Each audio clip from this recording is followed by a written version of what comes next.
Assalamualaikum warahmatullahi wabarakatuh. Halo semuanya, apa kabar?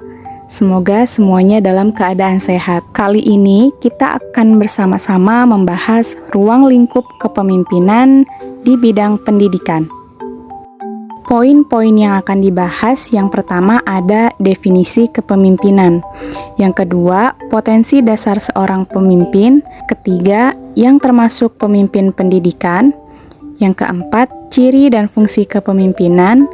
Yang kelima, konsep kepemimpinan. Dan yang terakhir, tipe-tipe kepemimpinan pendidikan. Ada 3 teori yang menjelaskan tentang kepemimpinan. Yang pertama, teori genetis, yaitu leader are born, not made. Seseorang akan menjadi pemimpin bila dilahirkan dengan bakat kepemimpinan dalam kondisi bagaimanapun. Seseorang ditempatkan karena ia telah ditakdirkan sebagai seorang pemimpin, suatu kelak ia akan menjadi seorang pemimpin. Kedua, ada teori sosial, yaitu leader are made, not born. Setiap orang bisa menjadi pemimpin bila diberikan pendidikan dan pengalaman yang cukup. Yang ketiga, teori ekologis, yaitu seseorang hanya akan berhasil menjadi pemimpin yang baik apabila ia waktu dilahirkan telah membawa bakat-bakat. Bakat tersebut selanjutnya dikembangkan melalui pendidikan yang teratur dan pengalaman-pengalaman yang memungkinkan untuk mengembangkan lebih lanjut bakat-bakat yang dimiliki. Jadi dapat disimpulkan bahwa kepemimpinan memiliki arti yang pertama, kepemimpinan adalah perbuatan yang dilakukan dengan sengaja oleh individu kepada orang lain atau kelompok. Kedua, kepemimpinan pendidikan merupakan kemampuan untuk menggerakkan pelaksana pendidikan sebagai tujuan pendidikan yang telah ditetapkan dapat tercapai secara efektif dan efisien. Yang ketiga, ada aktivitas pemimpin terjelma dalam bentuk memberi perintah, membimbing, dan mempengaruhi kelompok kerja atau orang lain. Potensi dasar seorang pemimpin, yaitu yang pertama ada knowledge of leadership. Seorang pemimpin harus memiliki pengetahuan tentang kepemimpinan. Yang kedua, skill of leadership, yaitu keterampilan dalam memimpin atau kepemimpinan. Dan yang terakhir ada soul of leadership, yaitu memiliki jiwa atau hati kepemimpinan. Yang termasuk pemimpin pendidikan yaitu yang pertama ada guru, wali kelas, kepala sekolah. Yang kedua pengawas. Ketiga kepala bidang atau kepala seksi bidang pendidikan.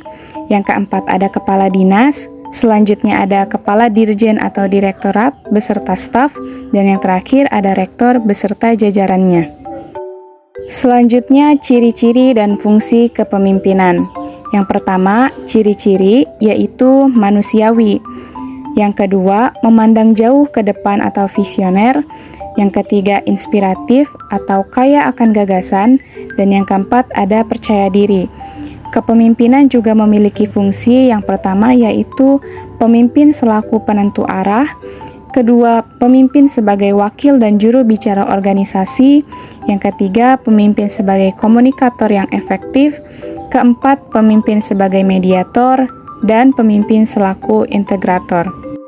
Konsep kepemimpinan. Kepemimpinan melibatkan hubungan pengaruh yang mendalam yang terjadi di antara orang-orang yang menginginkan perubahan signifikan, dan perubahan tersebut mencerminkan tujuan yang dimiliki bersama oleh pemimpin dan pengikutnya atau bawahan. Dalam dunia pendidikan, pendidikan sendiri adalah usaha sadar dan terencana untuk mewujudkan suasana belajar dan proses pembelajaran agar peserta didik secara aktif mengembangkan potensi dirinya untuk memiliki kekuatan spiritual keagamaan, kecerdasan, akhlak mulia, serta keterampilan yang diperlukan dirinya, masyarakat, bangsa, dan negara. Tipe-tipe kepemimpinan. Yang pertama, kepemimpinan otoriter, yaitu pemimpin yang bertindak diktator terhadap anggota kelompoknya. Baginya, memimpin adalah menggerakkan dan memaksa anggota. Kewajiban anggota atau bawahan hanyalah mengikuti dan menjalankan perintah, tidak boleh membantah ataupun mengajukan saran. Yang kedua, kepemimpinan laissez-faire, yaitu pemimpin yang keberadaannya sebagai lambang. Pemimpin yang tidak memberikan kepemimpinan, membiarkan bawahan berbuat sekehendaknya. Tingkat keberhasilan organisasi disebabkan kesadaran dan dedikasi bawahan atau anggotanya. Kepemimpinan demokratis, yaitu pemimpin yang selalu berusaha menstimulasi anggotanya agar bekerja secara produktif untuk mencapai tujuan bersama. Pemimpin yang mengharapkan para anggotanya berkembang sesuai potensi. Untuk itu, pemimpin selalu berupaya membimbing, mengarahkan, dengan mempartisipasikan dalam kegiatan dan mengakui karya mereka secara proporsional. Selanjutnya, kepemimpinan transformasional, yaitu pemimpin yang menggunakan kekuatan dan antusiasmenya untuk memotivasi pengikutnya bekerja demi kepentingan organisasi. Pemimpin mencari persyaratan untuk perubahan dalam budaya organisasi yang ada, memberikan visi kepada anggota, menggabungkan misi dan mengimplementasikannya dalam perubahan dengan dedikasi para pengikutnya.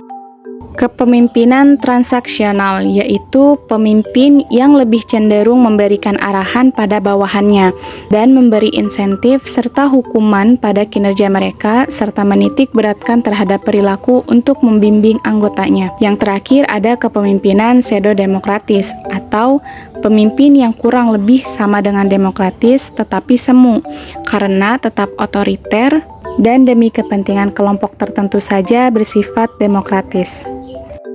Kesimpulannya yaitu kepemimpinan pendidikan merupakan kemampuan untuk menggerakkan pelaksana pendidikan sebagai tujuan pendidikan yang telah ditetapkan dapat tercapai secara efektif dan efisien.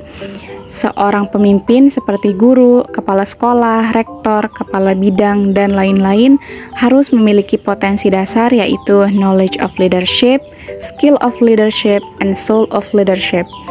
Mereka sebagai pemimpin pasti memiliki gaya kepemimpinan yang berbeda-beda seperti kepemimpinan otoriter, laissez-faire, demokratis, transformasional, transaksional, dan pseudo-demokratis.